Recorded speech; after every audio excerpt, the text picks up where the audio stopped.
Moi, si tu permets, je vais te raconter l'histoire d'un monsieur, c'est ton père. Il s'appelle Monsieur Alésiré. Quand on dit Alésiré, on tient à ce qu'on dise Monsieur devant. Parce que ce Monsieur Alésiré, il a 69 ans. C'est ton père. Et il passe une soirée avec un bon ami à lui. Parce que ce Monsieur Alésiré, c'est un retraité algérien. Il est retourné au bled. Et puis il est revenu en France, un été, pour acheter et faire des achats parce que son fils, il va se marier. Alors il arrive en France, il rencontre un bon poteau à lui, qui vit dans le foyer immigré à Argenteuil. Et puis ils vont manger ensemble. Ils passent une soirée entre copains et puis ils se font serrer par les flics en voiture. Son copain, c'est le conducteur, il s'appelle Monsieur Arissi Kerfali. Monsieur Arissi Kerfali, au moment des faits, il y a 3 ans, 61 ans.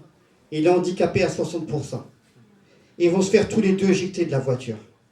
Manu Militari. Ils vont se retrouver avec des bottes de flics sur la gueule, allongés par terre, roués de coups. Et ils vont dire qu'il y a non-lieu. Monsieur Alésiré, on va retrouver sur son corps 27 hématomes. Et ils viennent de dire qu'il y a non-lieu.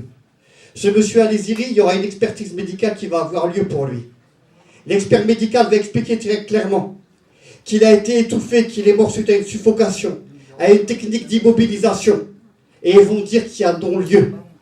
Monsieur Alésiré, il sera retrouvé au comico d'Argenteuil dans la salle de garde à vue. Il y aura des témoins qui auront vu les flics s'essuyer sur le vomi d'Alésiré et s'essuyer ensuite sur le pied, sur le visage de monsieur Alésiré. S'essuyer avec le pied sur le visage de monsieur Alésiré. Et ils vont encore dire qu'il y a non-lieu. Et ce non-lieu-là, il a été déclaré il y a 2 semaines. Alors nous, quand il y a non-lieu, on connaît la procédure. Parce que toutes les familles ici les connaissent par cœur, les procédures juridiques. La procédure juridique, c'est quand tu as un non-lieu dans ta gueule, on vient de tuer une 2e fois ton frère, ton fils, ton père. Alors qu'est-ce que tu fais? Tu fais appel. Et puis quand tu fais appel, on sait après à peu près comment ça va se terminer l'histoire. Alors nous, on vous le dit. L'appel qu'on fait pour monsieur Alésiré, eh bien en réalité, c'est un appel qu'on fait en votre direction à vous. D'accord? Ça veut dire que si vous êtes là ce soir, c'est pas par hasard, t'as pas vu de la lumière, t'es rentré. Si t'es ici, c'est parce que tu as une conscience un petit peu du système dans lequel on vit aujourd'hui. Et tu sais que la police n'a pas attendu la BAC de Marseille pour la découvrir. Quand nous on demande la dissolution de la BAC, c'est parce qu'on le sait dans les quartiers populaires, c'est une réalité. Ce sont des flics qui font du lynchage sur lynchage et ils ont tous les droits. Ça c'est la réalité aujourd'hui dans nos quartiers populaires. Alors, ça veut dire une chose très simple. Ça veut dire que quand ce soir tu es arrivé ici, tu ne repars pas de la même manière. Parce que ce concert-là, au-delà du concert, il y a toutes les familles qui sont venues témoigner. Ça veut dire que se brancher sur les réseaux sociaux, tout ce qui a été dit ici, pour savoir où ont lieu les procès. Parce que ça a été dit, quand on se retrouve dans les procès, et que les 3/4 des bancs, ils sont occupés par les flics, on les reconnaît les flics. Et qu'il y en a très peu pour les familles.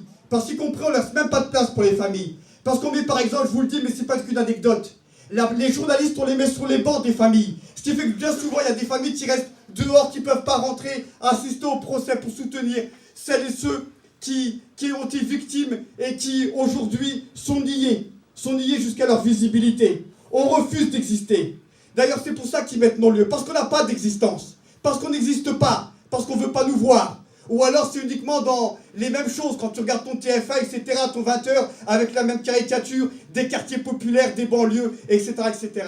Alors il y a une chose à dire, très clairement, au détour de tous ces crimes racistes, xénophobes, d'état, de police et tout ça, soit on décide de se retrouver ensemble, et c'est ce que fait aujourd'hui le collectif Vivolé, et on mène la bagarre ensemble, on va le faire bien sûr, la famille Liséré avec tous les autres, soit on va mourir les uns derrière les autres en perdant ce qu'il y a de plus cher, notre dignité.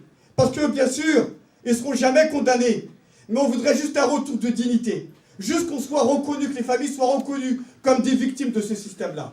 Voilà pourquoi on a besoin bien sûr du soutien de toutes les familles, mais de vous tous ici. Pour appuyer ce que dit Omar, c'est qu'effectivement, depuis quelques semaines, on assiste à des mises en examen à Marseille, à Lyon, pour corruption, pour trafic de drogue, pour trafic d'influence. Et à côté de ça, en balance, en parallèle, on a des non-lieux pour des gens qui ont été tués par des policiers. Aboubakari Tandia, un Malien de 38 ans, est tombé dans le coma après son passage au commissariat de Courbevoie. Pendant 4 semaines, il est resté dans le coma, il n'en est jamais sorti, il est mort. Ça fait 7 ans que la famille se bat et le non-lieu est tombé il y a 1 semaine. Donc clairement, comme disait Omar, il faut qu'on comprenne. Les magistrats nous envoient un message. Et le message il est très clair. le trafic de drogue est plus important et plus grave aux yeux de la justice et de l'État français que la vie de nos proches, que nos vies à nous. Nous sommes ici parce qu'effectivement, on veut obtenir vérité et justice pour les défunts. Mais il y a également autre chose qui nous motive et qui nous anime. C'est faire en sorte que ça cesse, que les victimes cessent de tomber, étouffées, électrocutées, gazées, tirées dans le dos, abattues comme des chiens. On est des humains. À nous de faire valoir nos droits et notre droit à la vie, point barre. On nous dit que la peine de mort est abolie depuis 1981.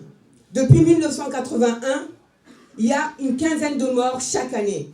Depuis le début de l'année 2012, c'est un tué tous les 15 jours. Donc ce que disait Omar, ce n'est pas une menace.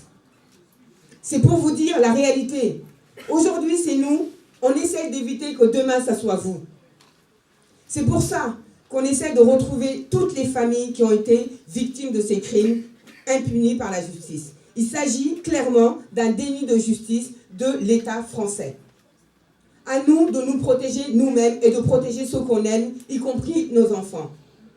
Si nous ne faisons rien, les victimes continueront à tomber. Donc on essaie de dresser non seulement un mémorial, un monument aux morts, pour que ces morts ne soient pas morts pour rien et que ça reste dans la mémoire collective, et d'autre part, pour rappeler aux criminels que quand bien même la justice ne les aura pas condamnés, nous savons que ce sont des criminels et on les pointera du doigt comme tels, aussi longtemps que nous vivrons.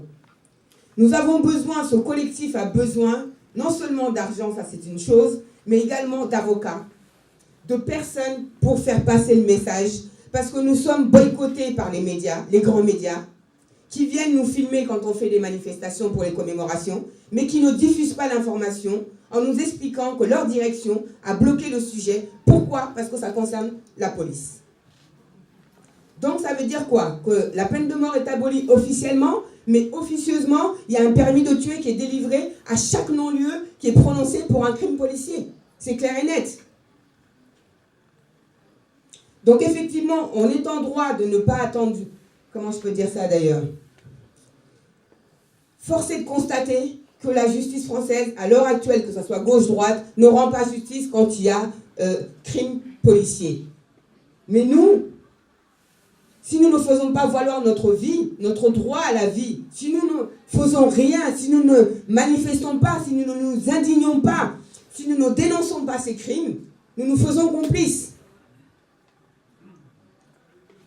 Donc voilà, j'espère que chacun a conscience de la gravité de la situation et de l'urgence de la situation et qu'il faut absolument agir maintenant et tout de suite. C'est pour ça qu'on essaie de réunir non seulement les victimes elles-mêmes, mais également le plus de gens possible, parce que c'est un problème qui concerne toute la population et que donc tant que les autorités ne nous entendront pas, tant qu'il n'y aura pas une condamnation d'un criminel policier, ça continuera. Amnesty International a beau écrire à l'État français en dénonçant ces crimes et surtout l'impunité qui est accordée aux auteurs, ça ne change strictement rien du tout. Il faut que nous soyons des milliers dans la rue pour crier « Non, stop, il y en a marre d'être tués pour rien ». Notre vie a de la valeur et cette valeur, nous devons les obliger à le reconnaître. Voilà, je vous remercie.